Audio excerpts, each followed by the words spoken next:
Hey everybody, today we'll be going through problem number 3 in today's weekly contest. Let's get started. So the problem states that we have a grid of characters and basically we can like move horizontally like this and or vertically like this. Okay, and then we are also given a pattern, and basically what we need to do is that we need to find the count of cells which basically intersect on the horizontal and the vertical strings in the pattern. So this example is pretty neat over here. So it's saying that okay, this is the pattern over here, ABACA, as given in the input, and this is the pattern, the horizontal pattern ABACA. So it basically like goes in a zigzag fashion to create one big string, right? So the cell where this horizontal and vertical string intersect is this C, right? So basically the count is 1. Apparently it seems like there is only one cell which intersects in at least one horizontal and vertical pattern. So yeah, the count is 1 for this. Let's look at this example. So we have ABA over here. So ABA, if you see vertically, it appears like ABA over here, right? And then you have ABA here, over here, and also over here, A, B, and A, right? So there are 4 of them. And vertical, like if you see it horizontally, then it's like over here, ABA. So this particular ABA, like coincides with this one and this one, right? So the 2 cells which coincide. So the answer is like 2 plus 2 more over here, because ABA like this, ABA like this. So this is like an L-shaped intersection, and then you got ABA over here, and then this guy also wraps around. So A, B, and A over here, right? So yeah, we've got like total of 4 cells over here. So answer is 4, and obviously for a single 1 by 1 plus 1 grid, the answer is obviously always going to be 1. So let's see how to like approach this problem, right? So yeah, what the intuition is like to flatten the grid first.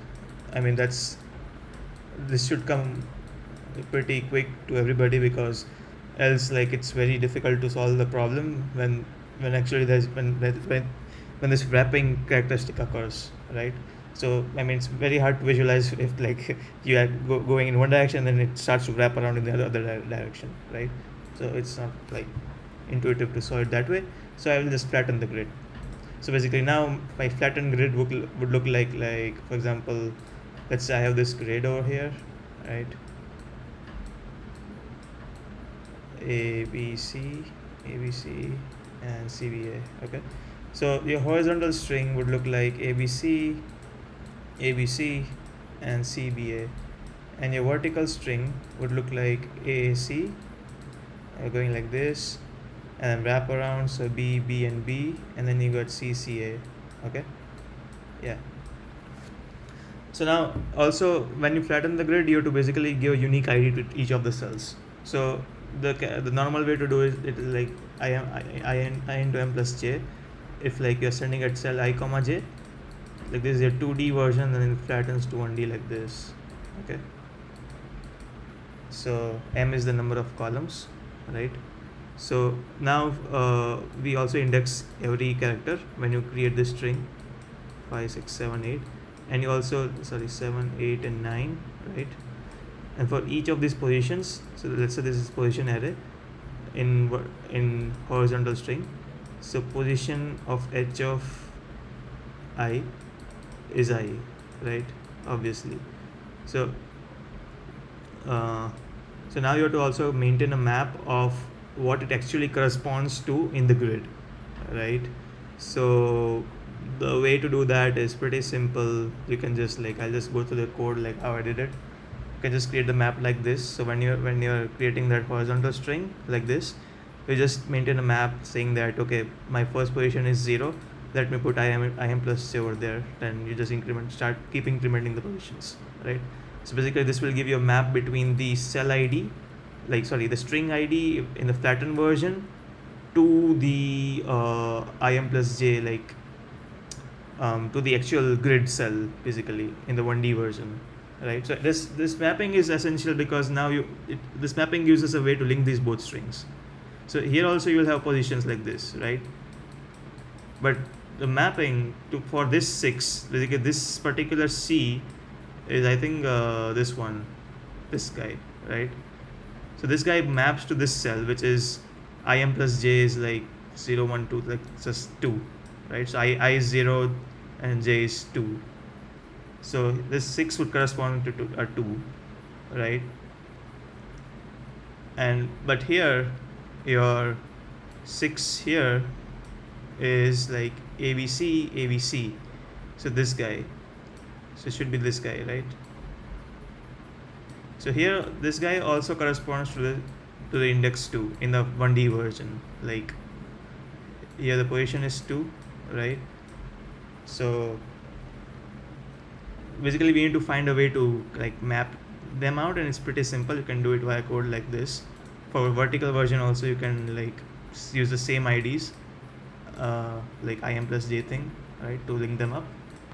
Okay, so once you link them up, so now you know like what character in which string corresponds to which ID in the grid, to 1D ID in the grid, right? So that is one crucial thing that we need to do first. And now what we do is we apply a KMP algorithm on HS and VS. Okay, so basically what this will do is like give all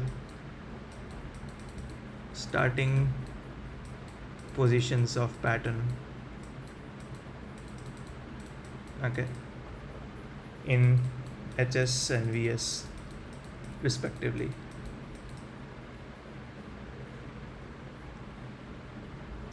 Yeah, so now this is important. This is after you apply this step. So basically now let's say we have some blocks over here, right, where the string is matching, and don't get me wrong, the blocks can also be like overlapping. For example, yeah, these are the blocks, and let's say we are looking at the vertical strings first, right? So this is one pattern that got matched. So here's this is the starting index, here this second starting index, this is the third starting index, for example, right, inside the entire vertical string that we constructed, this one.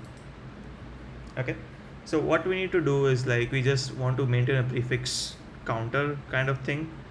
So basically saying that, okay, let's like this, if this is the start point, this is the end point, then go from start to end and just increment the v count, like the vertical count of that cell.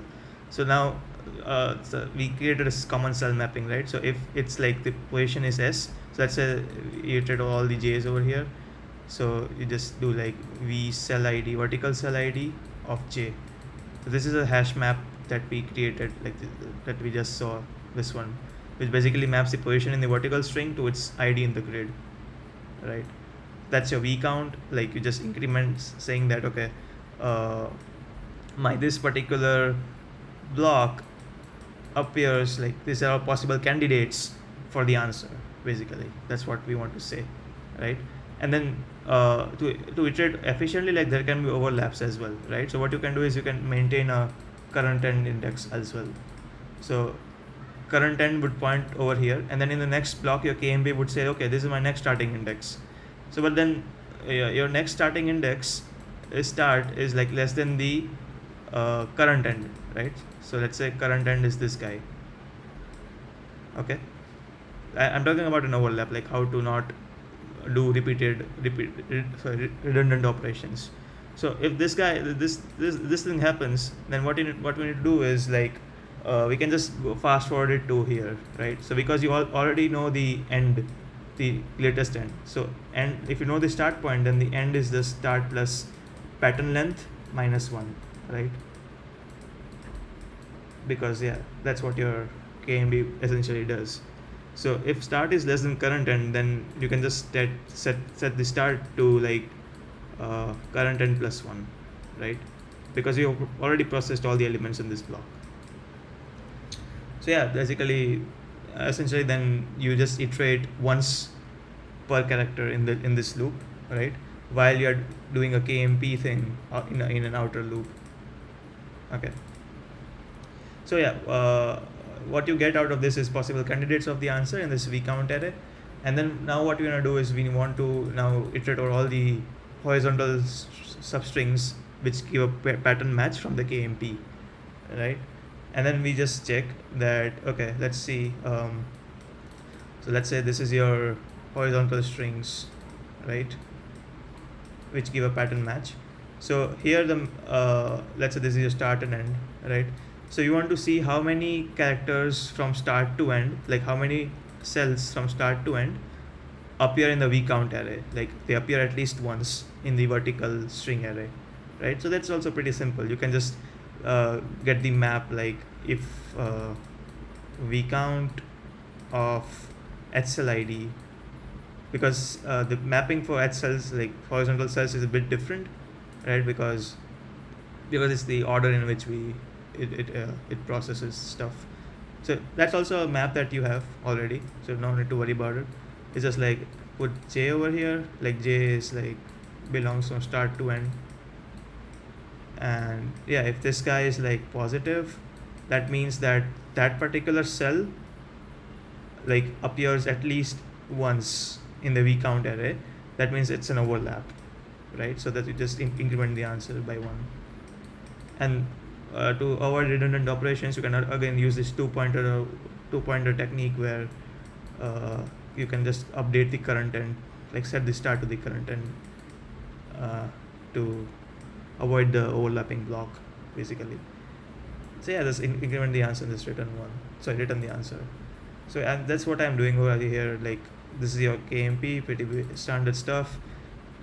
Computer prefix functions for both the strings, and just apply this thing, like if I find a match, if I find the starting point, then just start from my non-overlapping block, right, and go till the end, right, increment the counter, set the current end, and yeah, just do the same thing over here again for the horizontal strings. Yeah, so that's it. If you guys have any doubts, please feel free to comment. Thanks. Bye.